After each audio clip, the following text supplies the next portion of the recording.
ating Diyos ay walang katulad. Hallelujah!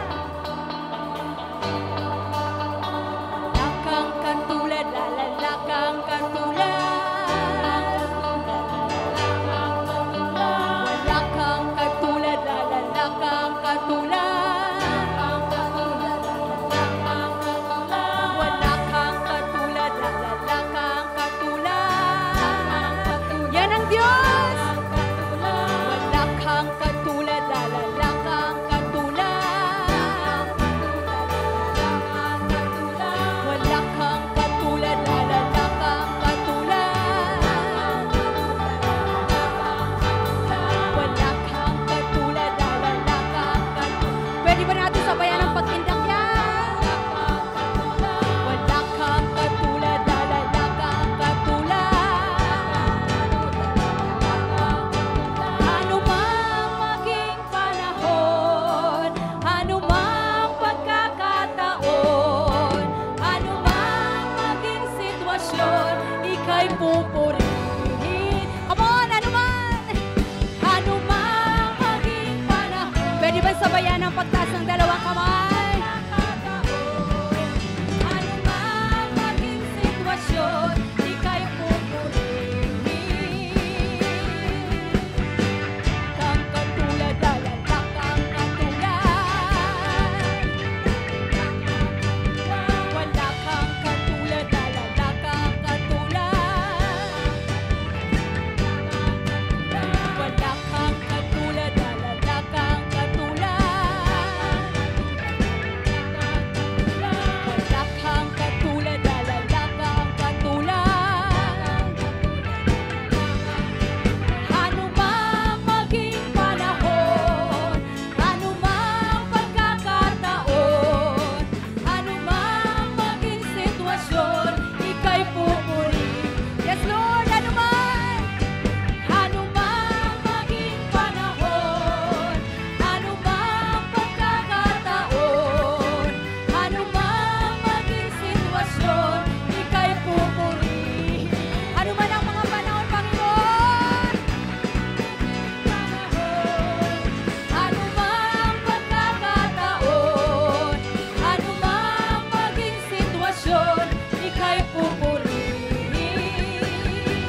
Ika'y pupurihin. Ika'y pupurihin. Ikaw at ikaw pa rin. Yes, Lord, ikaw at ikaw pa rin, Panginoon. Ikaw at ikaw pa rin, O Diyos, ang nararapat na tumanggap ng pasasalamat. Hallelujah! Purihin ang Diyos ng mga Diyos. Purihin ka, O Diyos. Oh, hallelujah, hallelujah. Woo!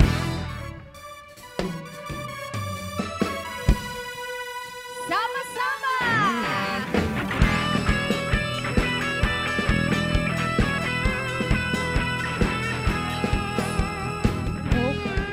Pagmasdan tayo'y nag-aawi.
sama-sama natin dakilain ang ating Panginoon sapagkat siya'y karapat-dapat sa ating mga papurit pagsamba.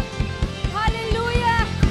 Isang pagkakataon natin na purihin ang ating Diyos sa anumang pagkakataon, sa anumang sitwasyon, patuloy tayong mananatili sa Kanyang presensya. Hallelujah! Purihin ka, Panginoon. Purihin natin siya, kapatid. Come on, let's give our praise. Let's give our praise and worship. Hallelujah. Hallelujah, Jesus. Oh, we give you glory. We give you glory, God. Hallelujah. Hallelujah, Jesus. Hallelujah. Tunay nga po, Panginoon, na sa anumang panahon, anumang sitwasyon ng aming mga buhay, Ikaw ay Diyos sa amin magpakailanman. At patuloy kaming mananatili. Patuloy kami, Lord, na ipagsisiksikan namin ang aming mga sarili sa inyo, O Diyos. Kasi, Lord, Ikaw ay tapat mula noon at magpahanggang ngayon. Ang katapatan mo ay magpawalang hanggan. At minsan pang awitan natin ang ating Panginoon. Namnamin natin itong awitin na ito. At hayaan natin yung presence ni Lord ang siyang maramdaman natin. Hallelujah. Oh yes, God. We worship you. We worship you, Jesus. We worship. Oh Diyos, Ikaw ang tunay na dakila sa mundo. Ikaw ang haring nagmahal ng tulad ko. Ginawa mong lahat, pag-ibig mo ay tapat at wagas. O Diyos, wala nang papantay sa kabutihan mo. Ang ngalan mo'y itataas sa buhay ko. Sundin ang loob mo, iparinig ang nais mo. Sa lahat ng panahon, Diyos ka sa amin. Sa lahat ng oras,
nating itaas ang pangalan ng ating Panginoon. Taas ang ngalan mo, Hari ng buhay ko. Ako'y sumasamba, O Diyos, dakila ka.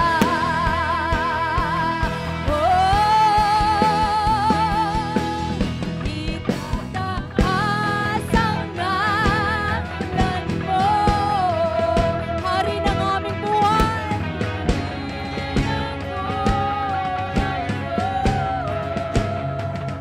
Ako'y sumasamba, O Diyos, dakila ka.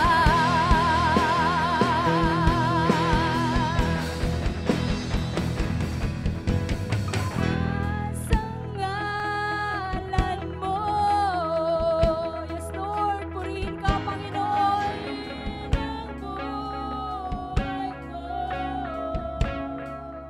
Ako'y sumasamba, O Diyos, dakila ka. Itaas natin ang kadakilaan ng ating Panginoon. Taas ang ngalan mo, O ikaw lamang, Jesus, Hari ng buhay ko. Ako'y sumasamba, O Diyos, dakila ka. Nagkakaisang tinig na purihin ang Diyos. Taas ang ngalan mo, Hari ng buhay ko. Ako'y sumasamba, O Diyos, dakila ka. Yes, Lord, sa lahat ng panahon, Diyos ka sa amin, sa lahat ng oras, nariyan para sa amin, Panginoong Jesus, purihin ka, dakilain ka sa buhay ko.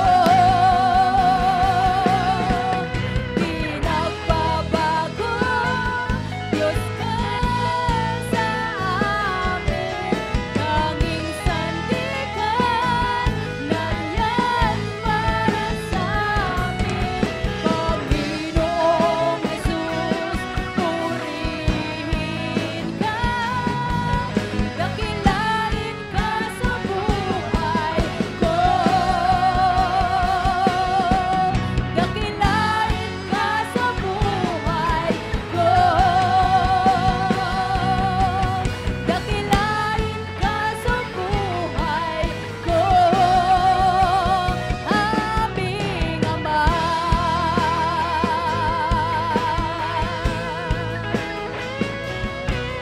O aming Ama.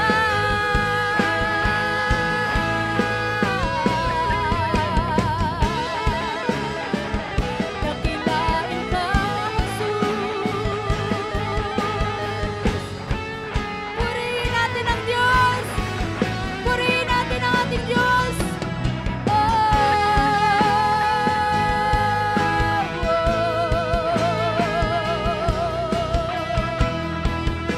Aming Ama.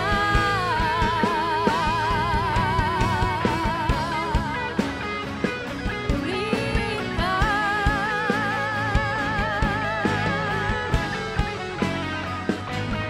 Oh, Jesus. Ating alayan ang ating Panginoon ng papuri, ng pagsamba. Come on, kapatid! Alayan Ibibigay natin ang ating Panginoon yung dakilang karangalan na nararapat para sa ating Panginoong Jesus. Tanging ikaw lamang po, Panginoon, ang nagmamay-ari niyan. At tanging sa inyo lamang po, Panginoon, at hindi namin aangkinin kung ano yung nararapat para sa iyo lamang, Jesus.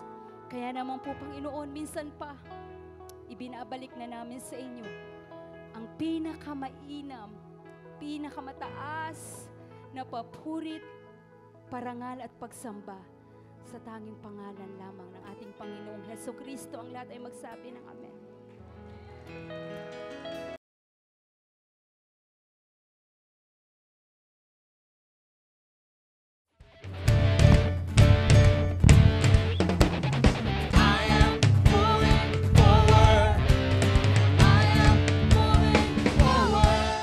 Si OJ Salawag po ay na-award as Category 1 last July during our Forward Convention. Kaya po nagpapasalamat tayo sa Panginoon. This Faith Forwarder Award Category 1 is presented to Church of God Salawag in recognition of its exemplary contribution in upholding the mission, keeping a culture of excellence of the Church of God Metro Manila region. In its steadfast dedication to serving others, fostering spiritual growth, and inspiring faith has made a profound impact, setting a high standard for all to follow.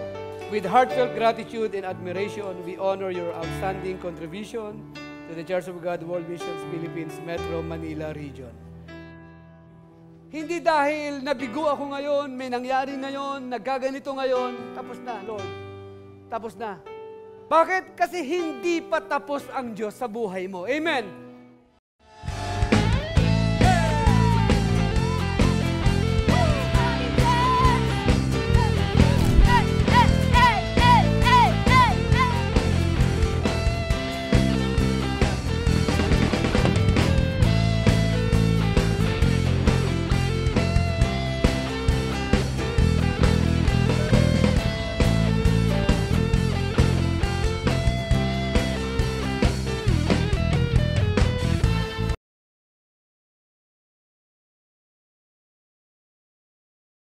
Umaga at ang buong linggo, palakpakan natin si Lord. Hallelujah!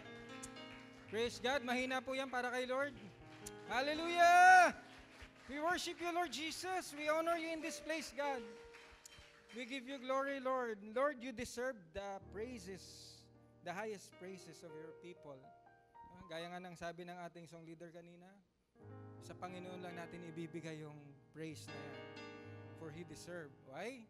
Kasi po napakabuti ng Diyos. Amen? Napakabuti niya. At ngayong umaga pa lang ay meron na pong blessing na tayo natanggap. No? Ito po ay ang ating buhay. Amen? Praise God. At yung pinakita po kaninang video, ito po ay yung nakaraang linggo po.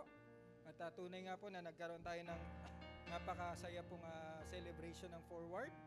And it happened because of the grace of God. Amen? Alam natin na ang lahat pong nangyayari, tagumpay na nangyayari sa ating buhay, ito po ay habag. Grasya ng Panginoon, no? At salamat po dahil tayo po ay na-award. Salamat sa lahat ng manggagawa na patuloy pong tumitindig, tumatayo sa calling ng ating Panginoon. And also po, sa bawat isa po na narito hanggang ngayon, no, ay nandito pa rin po. Salamat po sa bawat isa. At nawa, syempre po, bilang kamanggagawa, no?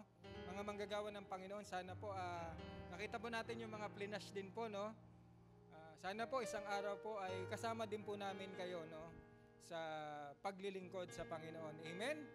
Kasi po, sabi po sa salita ng Diyos, the harvest is full, no? Puno na po, andyan na po yung harvest, but the workers, the laborers are kulang po. No, that's why po, nandyan din po yung CLDP. Sa labas po, pwede po tayong magpalista sa CLDP, mag-enroll po tayo. Amen. And also, the rest of the fellowship, yan, nakapost din po. Sana po makadalo po tayo. We invite you. Amen. Praise God. At syempre po, bago po tayo magsimula, maaari po ba nating ma-acknowledge po muna yung first time po na nakadalo po sa Church of God Salawag? Meron po ba yung ngayon lang po nakadalo po dito po sa Church of God Salawag? Maaaring pakitaas lang po yung kamay nyo po. Dito. Sa gitna po, wala. Dito po, sa left side ko, wala po. Okay, sige po, kung wala po, tayo pong lahat ay tumayo. And i-welcome po natin ang bawat isa with the love of the Lord. Pray kung handa na makinig sa salita ng Diyos. Pwedeng isa pang palakpak. Yung pinaka-the best clap natin. Hallelujah! We bless your name, Lord Jesus. Hallelujah! We honor you. Alam niyo po, siguro po kahit buong araw tayong magpupuri, sasamba sa Diyos, hindi po tayo magsasawa. Amen? Kasi po tunay po na napakasarap po na umawit, no, at bigyan ng papurit pagsamba ang ating Panginoon sa pamamagitan po ng ating mga praise and worship kanina. Amen? But syempre po, ngayong araw din po, ito din po ay oras upang tayo naman po ay makinig sa salita ng Diyos. Amen? Kaya pasabi po sa katabi nyo, walang matutulog. Yan. Huwag kang matulog, may sasabihin si Lord. Amen. Praise God. And again po, I want to thank the Lord for the opportunity po na ipinagkaloob niya upang gamitin pong muli. Privilege na ibahagi po ang kanyang salita ngayong umaga. At alam ko po na ang salita po ng Diyos ay hindi po ito babalik ng walang kabuluhan, no? Bagkus po ito po ay may gagawin sa ating buhay. Ito po ay papasok sa ating puso. At hindi lang po yun, ito po ay ating lalakaran. Amen? Ito po ang ating panghahawakan bilang mga Kristiyano po, no? Praise God. So, may God be glorified in this place. No? Ako po ay isang mouthpiece, but may the word of the Lord siyang masabi at higit sa lahat, maparangalan po ang ating Panginoon. Yan, sa lugar na ito. Ayan, handa na po ba makinig ang lahat? No? Sisimulan po natin ang ating message today sa 2 Corinthians 5:17, no? Sabi po diyan, this means that anyone who belongs to Christ has become a new person. Ayan. Sino po ba yung kabahagi na po? Sino po ba yung kabahagi po ng ating Panginoong Hesukristo? Taas po ang kamay. Anyone who belongs.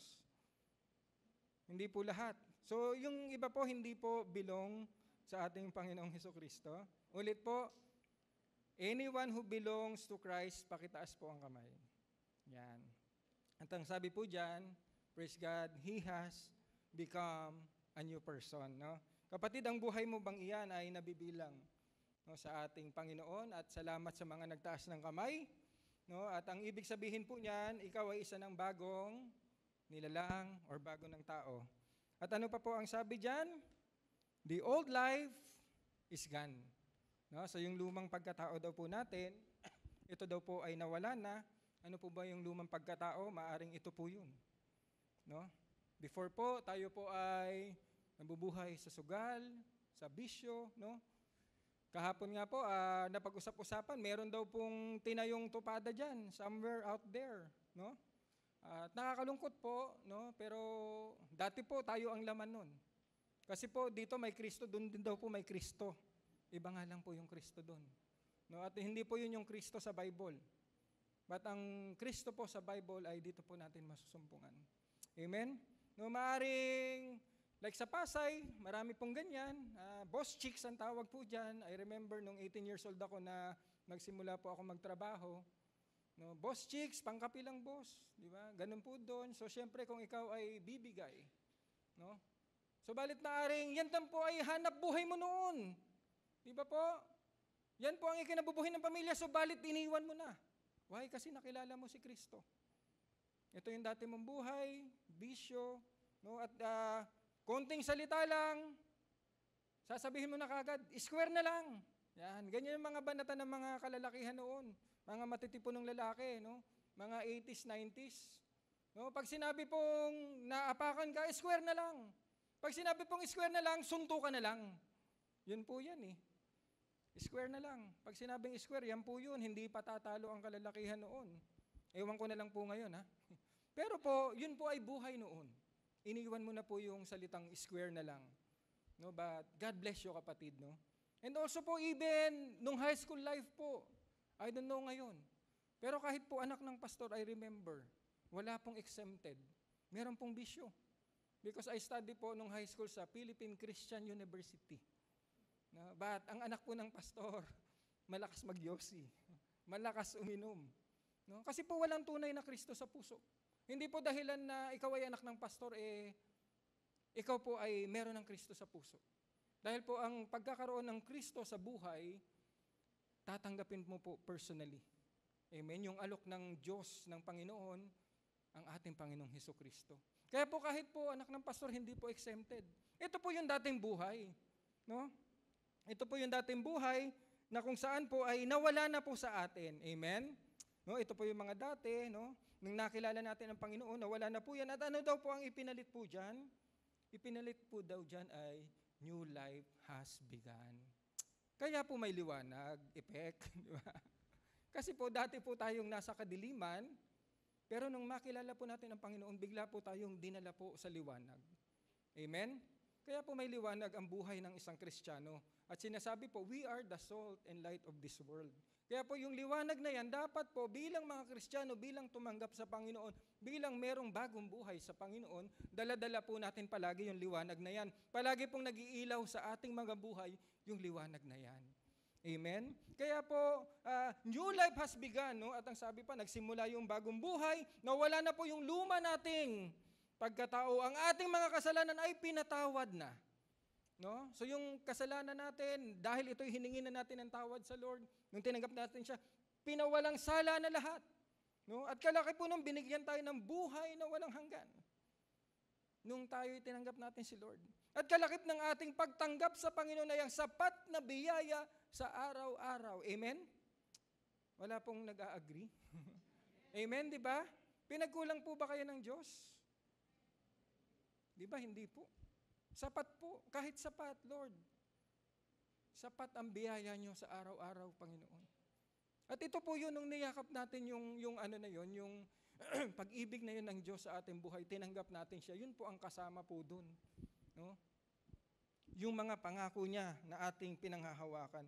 At alam nyo po, subalit, kasabay din po ng pagbabagong ito sa ating buhay, no? Meron din pong nagbabago sa mundo. Yan. At ito po yung dapat natin ngayong, ito yung ating pag-uusapan, no? Ang panlilin lang ng kaaway ay nandyan. No, bagamat tayo binago, pero meron din po siyang mga binabago. Sana po hindi po tayo to. No, dati po ang pag sinabing lalaki, talagang matikas. Pero ngayon po, nananamit pang babae. Amen? Sana po hindi po tayo to. Na yung pagbabago po natin, sana po sa kailuluwalhati ng ating Panginoon. No? Nagbabago po ang mundo, lalaki sa lalaki, kinakasal, even in Christian churches na sinatawag. No? Allowed na magkasal ng lalaki sa lalaki, magkasal ng babae sa babae. Paano na po? Kristiyano, wake up. No? At ito pong rainbow na to, pinagsisigawan po nila yan. At ang tawag po nila sa rainbow na yan ay pride. Di ba po? Sa mundo po kasi pride dapat. Okay lang po ba yung pride? Okay lang po yun kung sabon, panlaba. Pride bar. Pero pag pride po, ayaw na ayaw po ng Panginoon ang salitang pride. Dahil pag may pride po, ano po ang kapalit ng pride sa buhay natin? Distraction, at ito din po ang ating babagsak. Sabi nga po, pag pride ang pinairal, binabagsak. Amen? At ang pride, at ang rainbow po na yan, hindi po yan ginawa ng Panginoon para sa pride. Ang rainbow po, ginawa ng Diyos para sa promise. Amen? Ang rainbow po ay promise ng Panginoon na ang sabi niya, hindi ko nagugunawin ang mundo sa pamamagitan ng baha. Kaya po, ang rainbow, hindi po ito pride. Ang mundo ang nagawa niyan, but ang rainbow po is a promise from the Lord. Amen? Ganyan na po ang mundo. Minsan po, binahagi ni pastor, no, lalaki. Ngayon naman po, pati babae, ganito. Babae. Para po kasi sa kanila, ang ganitong gawain ay option. Option ito, sa mga hindi nakakakilala sa Panginoon, it's a choice. It's freedom. Kaya po may freedom na tinatawag. Freedom of speech, lahat na lang freedom. Option, choice, freedom. Dahil ito po ang tinuturo ng mundo, no? Kung saan daw po tayo ikaw liligaya, saan ka sasaya, saan ka makikilala, yun ang gawin mo. Amen? Kaya habang binabago po tayo, meron din pong mga nababago sa ating paligid. At sana po, hindi po tayo ito yun. Hindi po anak natin ang ganito. That's why po andyan po ang salita ng Diyos na nagre-remind sa atin. That's why po binago kayo ng Panginoon upang yung pagbabago na ating natanggap, atin din pong ibabahagi. So that hindi po mangyayari ang mga bagay na ito, lalong-lalo na sa mahal natin sa buhay. And lastly po, no, kailan lang? 2024 Olympic, ito po ang pinag-uusapan. No? The mockery, the blasphemous presentation of the LGBTQ na wala na po silang kahihiyan. Bakit po kaya palagi na lang Christianity ang madalas pong minamak? Natanong nyo na po ba sa sarili nyo yon? Bakit po hindi minamak ang Islam? Ba't hindi po minamak ang Buddhist? Ba't hindi po minamak ang Hinduism? Natanong nyo na po ba? Even atheist, hindi naman minamak yan eh. Bakit po palaging Christian? Natanong nyo na po ba?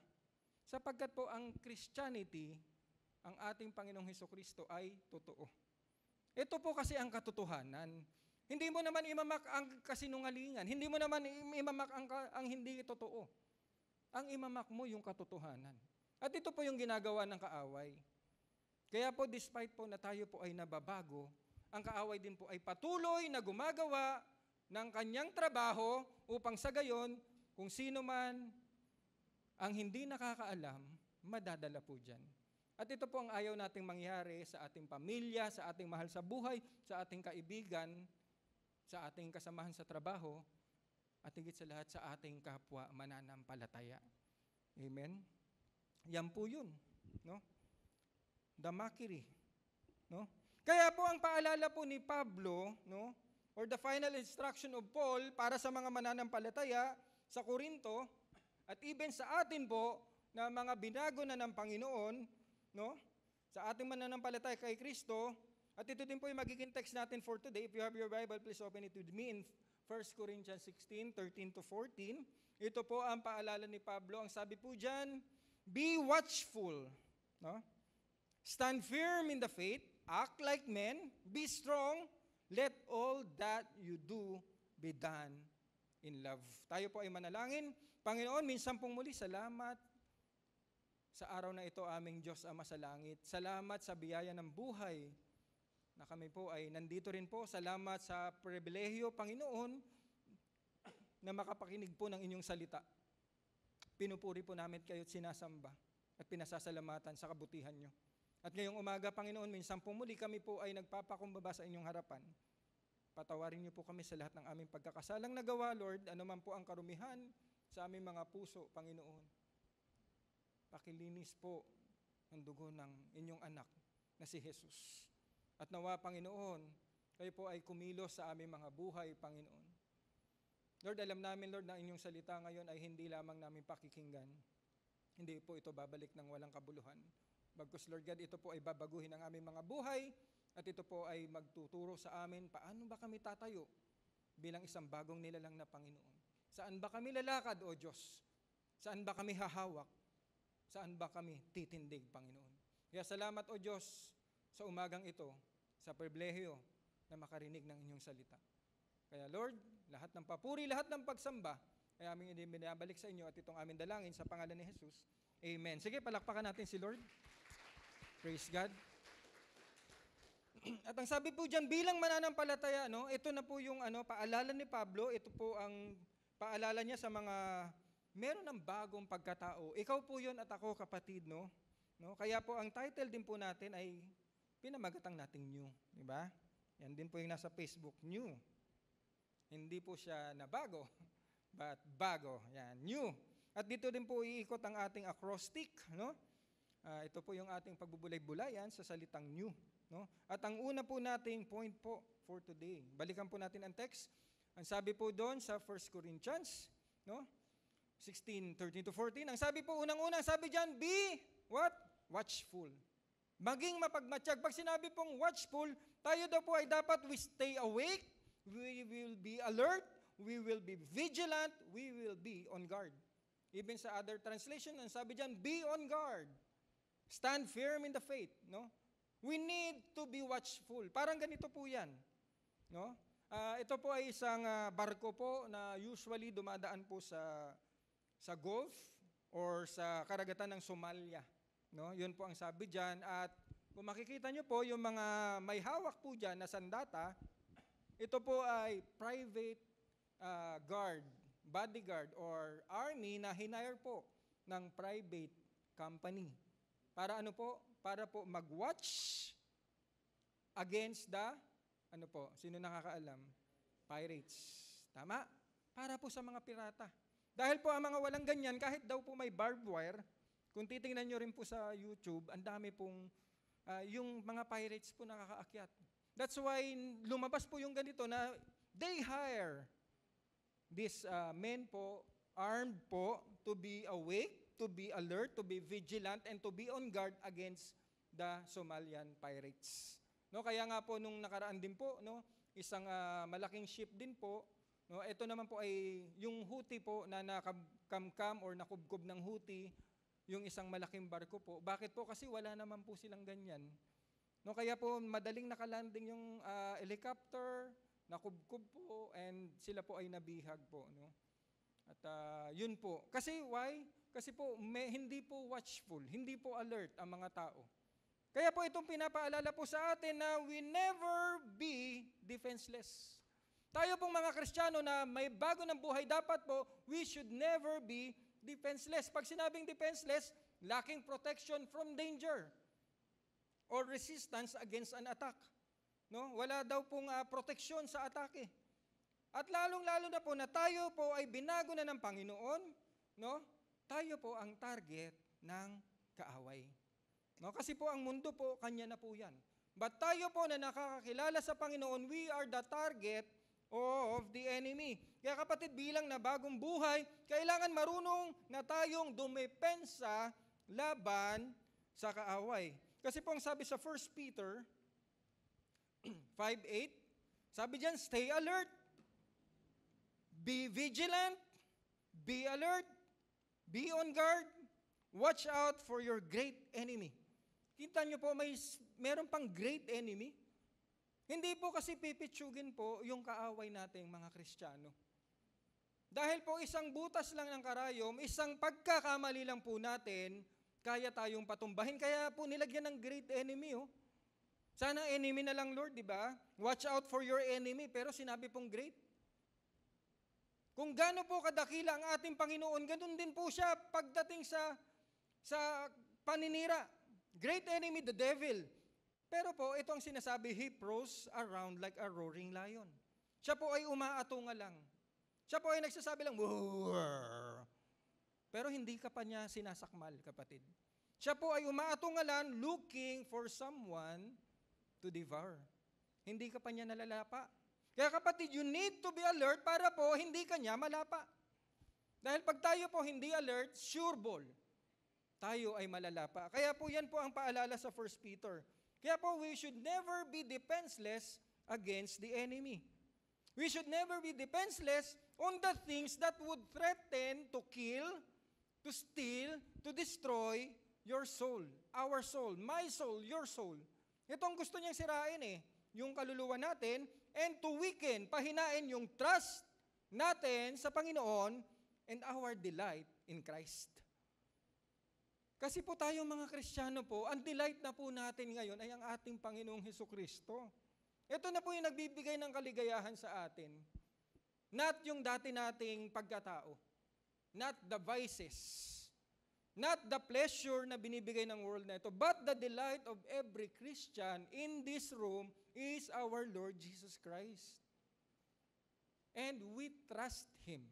At yun po yung gustong gawin ng kaaway. Kaya kapatid, pag ang isang bagay ay kinukuha na ang oras mo para sa Panginoon, ang isang bagay, No? Inaalis na nito ang kaligayahan mo para sa Panginoon. Tayo po ay magdalawang isip na kapatid. Lord, nauubos na po yung oras ko, kaka-scroll. No, yun nga yung pinag-usapan kahapon sa Vince. Puro reels lang umaya-maya, 2:00 na pala. Pagkatapos ng isang reels, isa na naman, puro 30 seconds, 2 minutes. 2:00 na. Ang tanong, nagbasa ba tayo ng Biblia? Ano na po yung kumukuha ng oras natin, kapatid? Ano na yung nagbibigay ng delight sa atin? Noong una po nung makilala si Kristo, ang init-init natin. Basa ng Bible. Lord, wow! Pero po, andyan ang kaaway para i-feed tayo ng mga bagay na ito. Para po minsan pong muli, sirain niya po yung ating pag-ibig sa Diyos. Yung ating delight sa Diyos. Yung ating pagtitiwala sa Diyos. Yan po ang ginagawa ng kaaway. So, paano po natin malalaman ito, kapatid? Paano po natin malalaman? Dapat po alam natin ang gawa ng kaaway. Kailangan po alam natin ang gawa ng kaaway. At sa kabilang banda naman po, dapat kilala natin ang lubusan ng ating Panginoon. At dapat po, alam din natin ang kapangyarihan niya na ipinagkaloob sa atin. At dapat po, lubos ang tiwala natin sa ating Panginoon. Ibig sabihin po, dapat po, para maganap ang mga bagay na ito, makilala mo ang kaaway, and at the same time, masumpungan mo or malaman mo kung ano bang kapangyarihan meron ng ating Diyos na pinaglilingkuran. Dapat po, babad po tayo sa presensya niya, sa presensya ng Panginoon, at babad din po tayo sa kanyang mga salita. Amen? Paano po natin malalaman ang isang bagay kung hindi naman po natin inaalam? At ang salita po ng Diyos, yan po ang magbibigay ng katugunan sa ating mga katanungan. Paano makikilala ang kalaban, at paano naman po lalago ang ating pag-ibig, ang ating pagtitiwala sa Panginoon. Again, never be defenseless against the enemy.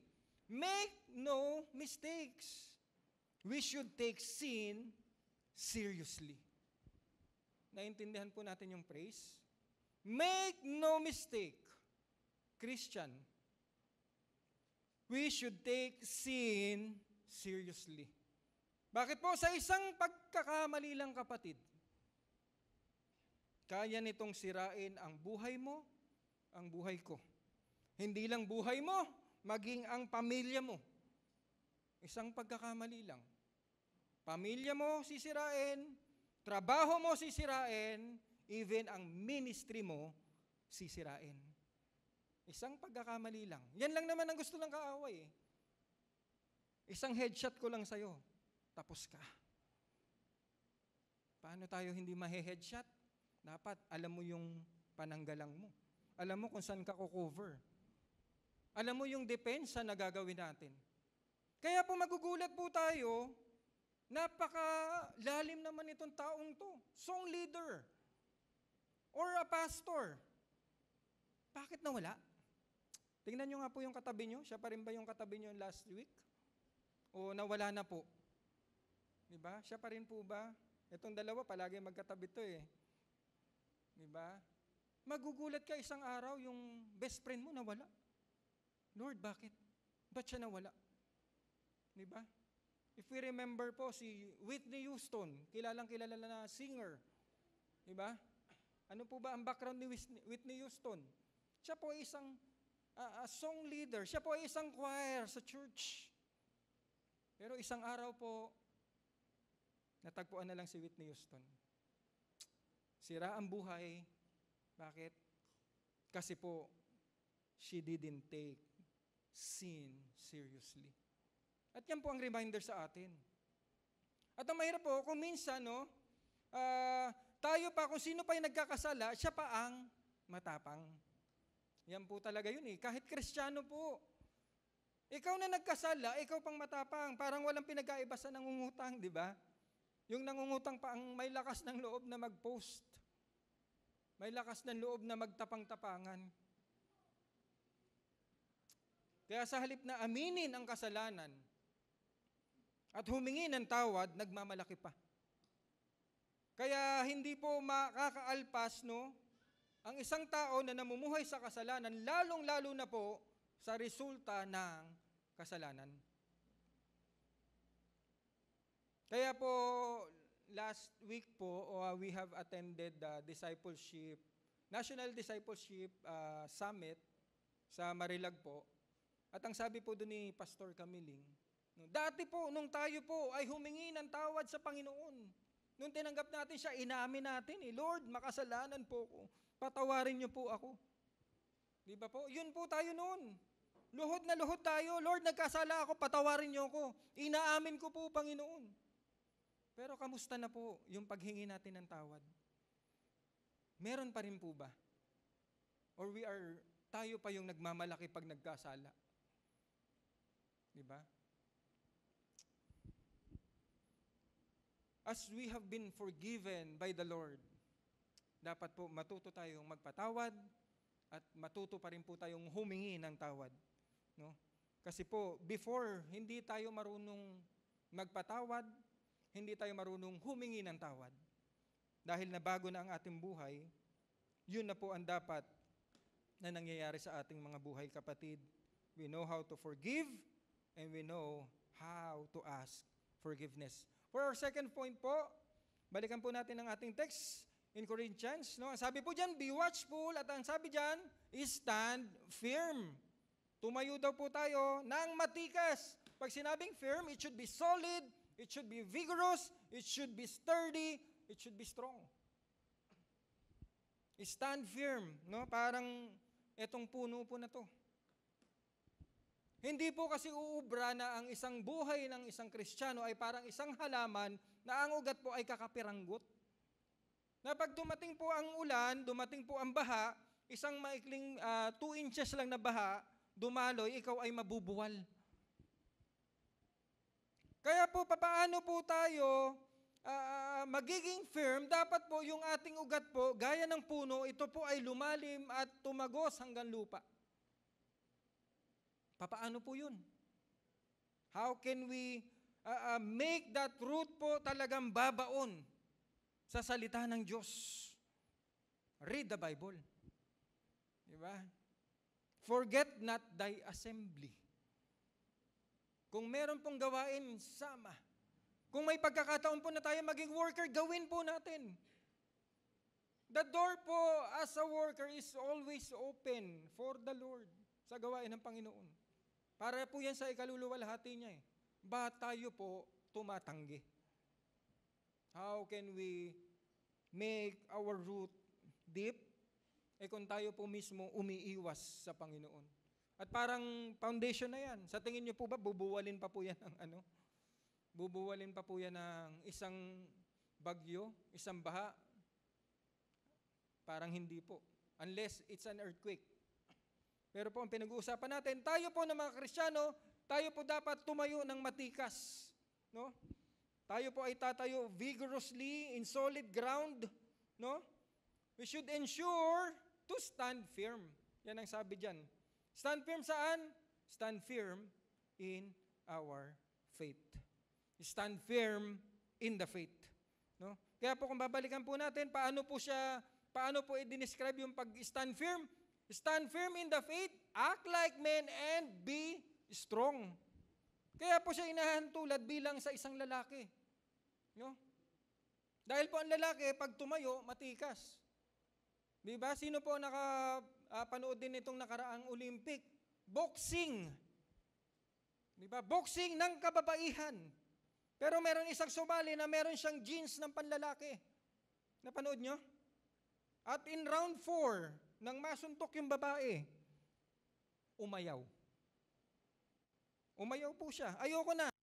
Hindi na babae yung kalaban ko. Ang lakas ng suntok. First time niya maka-receive ng ganun suntok. Diyan po hinahalintulad ang lalaki. Kahit gaano pa kalaki ang babae, pagdating sa buto, mas matikas ang lalaki. Di ba? Meron nga pong sa YouTube din, parang yung babae, hinihila niya yung niya, kahit anong gawin niya, hindi niya mapaano yung kanyang coach. Di ba? Meron din sa swimming. Champion tong babae, para siyang UAAP or NCAA na ginagawa, no? collegiate athlete labanan, swimming, champion tong babae, sinamahan ng isang nagpapanggap na babae, tinalo ang babae. Bakit? Lalaki yung kalaban. Ano pong point natin dito? Dahil po, kaya po, sinasabi, when we stand firm in our faith, we should act like men. Strong enough na hindi tayo matitinag. Kahit hila-hilain ka pa. Di ba po? Doon po siya inihahalin tulad. When we stand firm in the faith, we should act like men na hindi natitinag. Why? Why we need to stand firm in our faith? Why? Dahil unang-una po sa lahat, because we are stubborn by nature. Kristiyano na po, pero stubborn pa rin. Kabataan, pag inutusan, ano ang sagot? Wait lang. Wait lang po. May po pa yun, ha? Nakailang wait na. Ang ginawa, yung nanay na lang naghugas. Same with us, Christian. Kasi po, bakit kailangan dapat stand firm in the faith? Pag sinabing utos ng magulang, susunod. Ito yung pinangahawakan natin bilang mga anak. Bilang mga asawa, meron din tayong tinatayuan. Husband, love your wife. Wife, anong sabi sa wife? Ano? Ayaw niyong sabihin. Parang submit. Submit to your husband. Yun po yung yun po dinisenyo ng Panginoon eh. Husband, love your wife. Wife, submit to your husband. At mga anak, igalang niyo ang magulang. Why we need to stand firm in the faith? Not just because we are stubborn, because we hate getting proven wrong. We hate proven wrong. Ang sabi sa salita ng Diyos, ang salita ng Diyos is to rebuke, to correct, to teach. Sinasabi ng ikaw ay kinokorek, mali ka. Hello, kapatid. Kinokorek yung mali nating gawa. Ayoko na yan. Palagi na lang ako sinisilip. PTL na ako. Permission to live. Pero praise God po. Meron pong bago ngayon. Praise the Lord. Kinorek ako ni Lord eh. Kinorek ni Lord yung mali kong gawa. What does it mean? Dahil anak ka ng Diyos. When somebody correct you, bakit? Kasi mahal ka ng Diyos. Ang sabi sa salita ng Diyos, pag hindi ka na niya chinesen, hindi ka na niya, ang tawag na sa Tagalog, nakalimutan ko na naman. Hindi ka niya didisiplina, ikaw ay illegitimate. Hindi ka niya anak. That's why kung somebody tells you, kapatid, mali. Hindi po tayo mag-PPTL to permission to live. Mag-PPTL tayo, praise the Lord, mahal mo ako, Panginoon. That's why you are correcting the wrong in me. Dahil ayaw mo na sa bandang huli, itong maling ito magiging dahilan para ako ay bumagsak. Amen? But we hate getting proven wrong. Also, we don't like it when someone tells us to do something we don't want to do. Ayoko niyan eh. Hindi ako sanay dyan. I don't like that. That's not my idea. This is me. Kapatid, saan tayo mag-i-stand? Faith, pinag-uusapan eh. Ang sabi sa Bible, respect your leaders. Kahit ano pang stature mo, when God places somebody, you need to respect. Unless na lang po, syempre merong pagkakamali. May pinag-uusapan tayong hindi kalugod-lugod sa Panginoon. But as long as ang kanyang sinasabi, whether you are a big boss, susunod ka. Yun po ang sinasabi eh. But we don't like it when someone tells us to do something we don't want to do. That's why we need to be ensured to stand firm in our faith. Because the Bible says so. Kaya po in Jeremiah, tingnan niyo po in 15:6, napakaganda po na reminder sa bawat isa sa atin. You have abandoned me and turned your back on me, says the Lord. Therefore, I will raise my fist to destroy you. I am tired of always giving you another chance. Sino ang kausap ng Panginoon? Mga Israelita. Ang salita po ng Diyos ay applicable noon, ngayon, at magpakailanman dahil ang Diyos natin, siya ay the same yesterday, today, and forever. At ang sinasabi po dyan, you have abandoned me, and what? Meron pang ibang translation, you keep on backsliding. Sige po, tuloy-tuloy ang backsliding. Ang sabi dyan, says the Lord, therefore I will raise my fist to destroy you. I am tired of always giving you another chance. At ang reminder ng Panginoon, tigilan na po natin. Baka isang araw po, sasabihin ng Panginoon, I'm tired of always giving you another chance. At ito po ang reminder sa atin, that whatever is not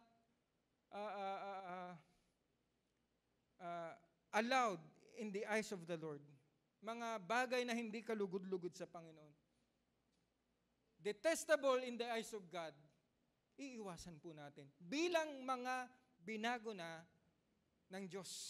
Bilang mga tumanggap sa Panginoon. Kasi po, baka isang araw, ito sasabihin ni Lord eh.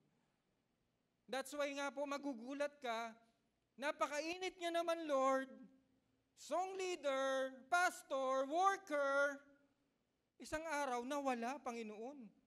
Nasaan na po siya, Lord? Akong kabago-bago andito, pero yung matatagal, Lord, asan? That's why sinasabi na ng Bible, sino pa yung nahuli, siyang mauuna. Yung nauna, siyang nahuli. At even, ang sabi, yung elect, tayo yun. Isang araw, mawawala sa piling ng Diyos. Even the elect, mai-snatch ng kaaway. So, paano po natin yun maiiwasan, kapatid? Unang-una, sabi dyan, we should take sin seriously. At syempre po, ito po, ang salita ng Diyos. Baka isang araw po, sasabihin ni Lord, sorry, tapos na ako sa'yo. Ayoko na. Dahil ang Diyos ay Diyos. Amen? Galit na po ba kayo? Hindi naman. Ito po ay salita ng Diyos. Amen?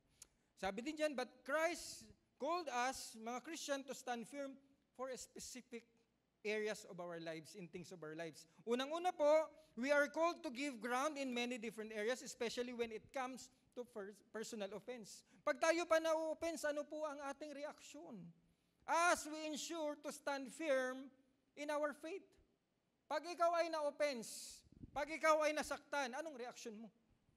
Ito, kabilang banda ha.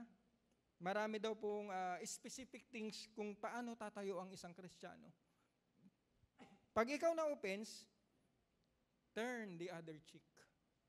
Hindi na po tayo maghahamon ng square. Pag nasuntok ka na daw dito, suntok mo pa yung kabila. Ito pa, oh, pare. Pare, oh, isa pa, pare, oh. Okay ka na? Happy ka na? Okay, bye. God bless you. Hindi na po tayo, square na lang. Nakakapanglalaki to eh, oh. Ngungusuan ko to eh. May mga ganun pa eh. Hindi na po natin gagamitin yun. Di ba po, minsan pong naturo natin, we speak blessing kasi Kristiyano na po tayo. We forgive those who wrong us. Kung nagkamali sa'yo, papatawarin natin. At syempre, kung ikaw naman ang nagkamali, humingi ka ng tawad at merong remorse, Lord. Tulungan niyo kung hindi na magawa to, Lord. Pinagsisisihan ko. Kaya nga lang minsan, baliktad. Siya pa yung galit. Siya na yung nagkasala, siya pa yung galit. Christians should give ground often. Pagdating sa larangan na to. Pag tayo po ang na-offense, give it to God. Hindi tayo para gumanti. Yun ang turo ng ating Panginoong Hesukristo. But when it comes to the truth of Scripture, we must not give grounds. Dito na po tayo, papakita natin yung tikas ng isang Kristiyano. We are to stand firm in the faith by holding fast to what the Bible is teaching. Pagdating naman sa larangan na to, ito, panghahawakan natin ng firm pagdating po sa mga bagay na to. Wala po tayong pag-uusapan dyan. Dahil ang ibang Kristiyano po, ibang Christian churches, meron na pong pinapaboran dyan. But the Church of God, World Mission, tinatayuan po natin itong mga bagay na to. Pagdating po sa gender and sexuality, tatayo po dyan. Dalawa lang po. At maaaring, nandiyan ka ngayon, but praise God, nakaupo ka dyan. At isang araw alam natin, babaguhin ni Lord yan. Amen? Pero tatayuan ng Kristiyano yan. Tatayuan ng iglesia natin yung gender and sexuality. So hindi pwedeng ang lalaki makikilaro sa babae at ang babae makikilaro sa lalaki. Iba ang panlalaki, iba ang pambabae. Parang ganun lang po. No? Immorality, tatayo po ang Christian dyan. Hindi po pwedeng merong immorality sa bahay, sa iglesia, sa trabaho. Adultery, tatayo tayo dyan. Hindi po pwede. Abortion sa ibang bansa, tinanggap na po yan. At salamat dahil sa Pilipinas, hindi pa po ipinapasa yan. Dahil wala po tayong karapatan na kunin ang buhay ng isang tao. Nagkamali po Pagkakamali, kailangan mo bang gamutin pa ng isang pagkakamali para i-abort? Nagkamali po. Pero mahabagin ang Diyos, ikaw na nagkamali. Bangon anak. Nagkamali ka Pero andito ang Diyos para magpatawad. At hindi solusyon ang abortion. At hindi rin solusyon ang divorce kasi hindi na magkasundo. Ilang pamilya ang sisirain yan. Sa amin na lang, wala namang divorce. Pero sumakabilang bahay ang aking daddy. Kung hindi nakakilala sa Panginoon, baka wala po dito. At salamat sa Panginoon kasi merong Diyos na pinangahawakan. Bagamat sumakabilang bahay, tuloy pa rin. Paano kung walang Diyos? Naipasa ang divorce. Alam ko, pinag-uusapan na po ito sa Senado, sa Kongreso. At we will pray. Dahil salamat ang bansang Pilipinas, hindi pa po yan inaalaw. Dahil baka pag nangyari po yan, matulad na tayo sa Amerika na parang wala na lang, matulad tayo sa UK na parang wala na lang, matulad tayo sa mga bansa na in-honor na ang abortion at divorce. Iba po? Paano na po yung death and resurrection of Christ? Pag ito na po ang pinag-uusapan, ito na po yung niyuyurakan, ito na po yung binablaspheme. Paano ang tayo ng Kristiyano? Tatanggapin o ipaglalaban? Diyan po tayo dapat. We are to stand firm in the faith by holding fast to what the Bible is teaching when it comes to this matter. Amen po ba? Amen. Next po, we ensure to stand in the faith by holding and using the sword of the Spirit, which is the Word of God. So paano po natin pangahawakan at gagamitin ang salita ng Diyos kung hindi naman natin binabasa? Paano po natin mapanghahawakan at gagamitin panglaban ito kung hindi naman natin alam gamitin? No? Why do we need to be ensured to stand firm in the faith? Because it is both what we defend. Ito po yung ating dinepensahan, yung ating pananampalataya, didepensahan ko sa buhay ko. At ito din po yung ginagamit kong pangdepensa. Pag umaatake ang kaaway, meron akong salita ng Diyos na pinanghahawakan na pangdepensa ko laban sa kaaway. Ensure to stand firm in the faith by holding and using the sword of the Spirit, which is the Word of God. That's why we need to read the Word of God. Because it is both what we defend and how we defend. Bilisan na po natin. Baka mag-overtime tayo ulit. No? Next po, ano pong next point natin dyan? W, balikan ng ating text po. Ang sabi dyan, be watchful, stand firm in faith, act like men, be strong. At anong sabi? Let all that you be done in love. Therefore, we need to work in love. Kaya nga po, sabi ng awiting kanina, kay gandang pagmasdan tayo ay nag-aaway? Tayo ay nagsisiraan? Tayo ay nagpapasikatan? Tayo ay naglalamangan? Ano sabi? Napakagandang pagmasdan kung tayo ay nagmamahalan. Yan po ang sinasabi ng Bible. Let all that you do be done in love. Pag walang pag-ibig, wag mo nang gawin. Pag hatred, wag mo nang gawin. Pag paninira, wag mo nang gawin. Pag pagmamataas, wag mo nang gawin. Pero pag may pag-ibig, gawin mo. Huwag lang sa asawa ng iba. Pag-ibig daw yun. Hindi po. Adultery po yun. Immorality po yun. Na mahalin mo ang asawa ng iba. Genuine love ang pinag-uusapan. Yung pag-ibig nagmumula kay Kristo. Walang sisirain, walang wawasakin. Bagkus yung pag-ibig na yan, magbibuild, magpapatatag, nagpapalalim ng relasyon bilang isang Kristiyano. We should work in love. Bakit po? It makes a Christian distinct. Ito rin pinag-uusapan kahapon eh. No? Ang isang tunay na katatayan, kalalakihan, paano mo madidistinguish na siya ay Kristiyano? Nagsusugal pa rin ba? Hindi na. Ang sinasabi diyan, work in love, it makes a Christian distinct. Not because, kaya sasabihin na, Kristiyano yan kasi ang daming skills niya. No. Kristiyano yan kasi marunong magmahal, marunong magpatawad, kahit kanyang kaaway, mahal niya.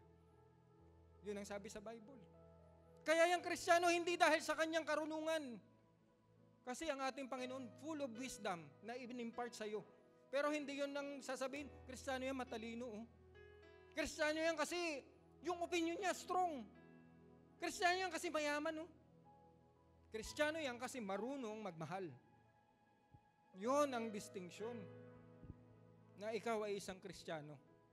Amen? Kaya ang sabi po, love is the distinguishing mark of Christian. Pag may pag-ibig, ito daw yung nagdi-distinguish na Kristiyano tayo. Extendan tayong konti It seeks the good of others before your own. Amen? Iisipin mo muna yung iba bago sarili mo.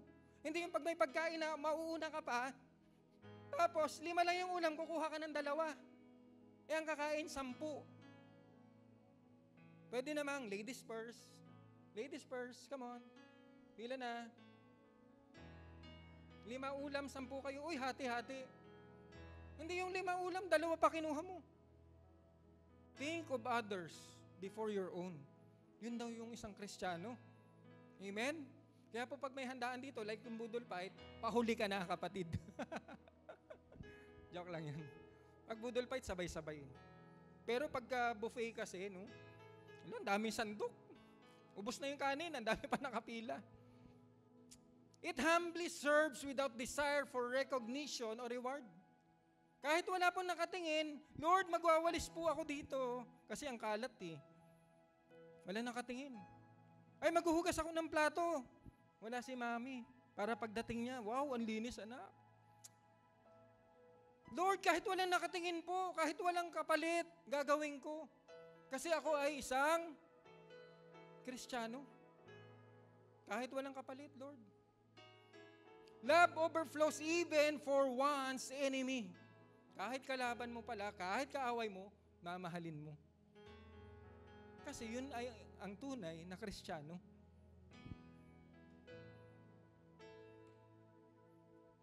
Work in love. Ang sabi po sa 1 John 4:7 and 8, Dear friends, let us continue to love one another, for love comes, kanino po? From God. Anyone who loves is child of God and knows God. But anyone who does not love does not know God. Why? For God is love. Bakit hate pa rin yung nangunguna sa atin? Bakit hindi pa rin marunong magpatawad ang nangunguna sa atin? Bakit masasakit pa rin na salita ang nangunguna sa buhay ng isang Kristiyano? And the ultimate expression of His love was on the cross.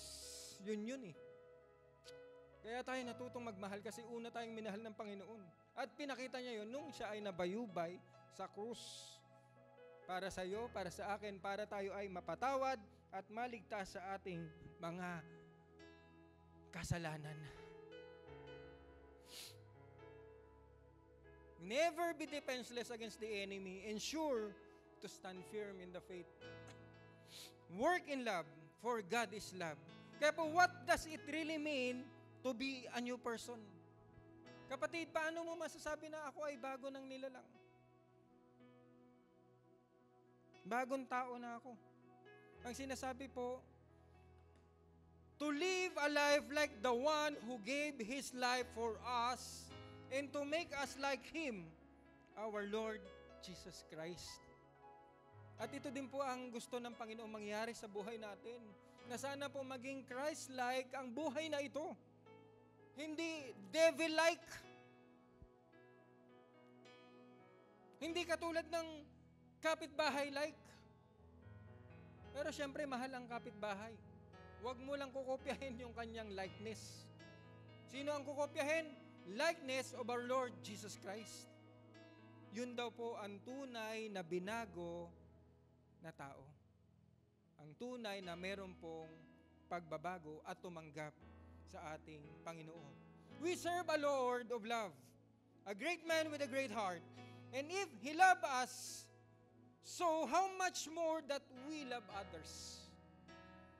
How much more should we do everything in love? Love isn't confined to the home or to the church. It should color all what we do. Dapat yung pag-ibig po, ito ay nagkukulay sa lahat ng ating ginagawa. For the way that we treat others, to the words that come out in our mouth, to the kindness that we show to the person who has no friend, wala nang kaibigan, inaaway mo pa. And to the way that we forgive our enemies. Tayo pong lahat ay tumayo. Hallelujah, Lord! Salamat sa inyong mga salita, Lord, na nag-remind sa amin ulit, Panginoon. Unang-una sa lahat, Lord, kung gaano nyo kami minahal. Na bagamat kami makasalanan, bagamat kami paulit-ulit na nagkasala, kami ay mga suwail, stubborn, Lord, mapagmayabang. Mga dati namin buhay, ganun, Lord. Pero minahal nyo kami. Sobra-sobra. Kaya nga binigay nyo ang inyong bugtong na anak para sa amin. At ngayong umaga, Panginoon, hayaan nyo naman po, Lord, na ang buhay na ito, Lord, matutong tumayo in our faith. Matutong lumakad with love. Matutong lumakad, mamuhay ng ayon sa aming Panginoong Hesukristo. Kaya salamat, Panginoon, sa iyo ang lahat ng papuri. Sa iyo ang lahat ng pagsamba. Itong aming dalangin. Sa pangalan ni Jesus. Amen.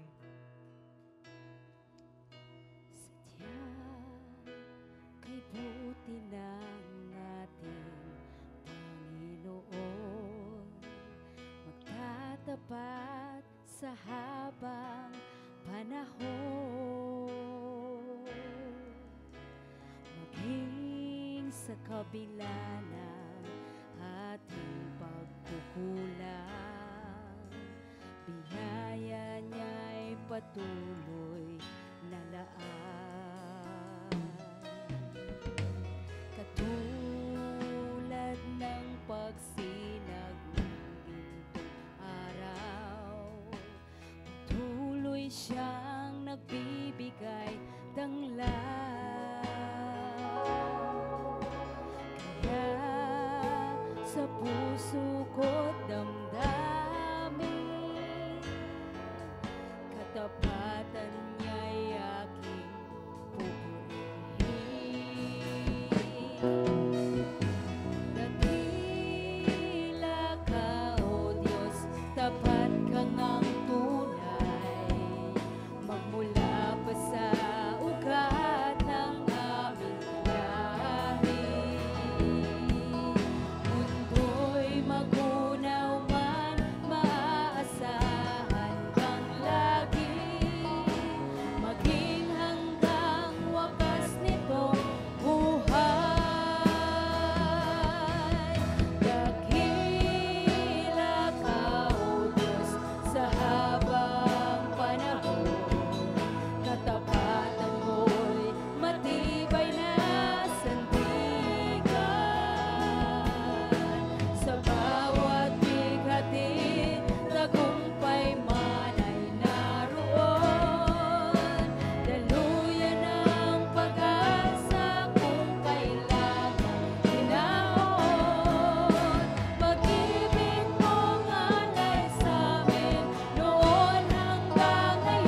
sa pagyakap namin, Lord, sa inyong imbitasyon, Lord.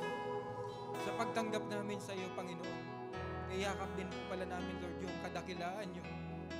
Yung katapatan nyo, Panginoon. Katapatan nyo magpakailanman, Lord. Salamat, Panginoon, sapagkat kayo po ang aming tunay na Diyos. Salamat sa binago niyong buhay. Ang buhay ng bawat isa na narito. Purihin ka at dakilain ka. Sa pangalan ni Jesus. Amen. Ayan, sige po. Palakpakan natin si Lord.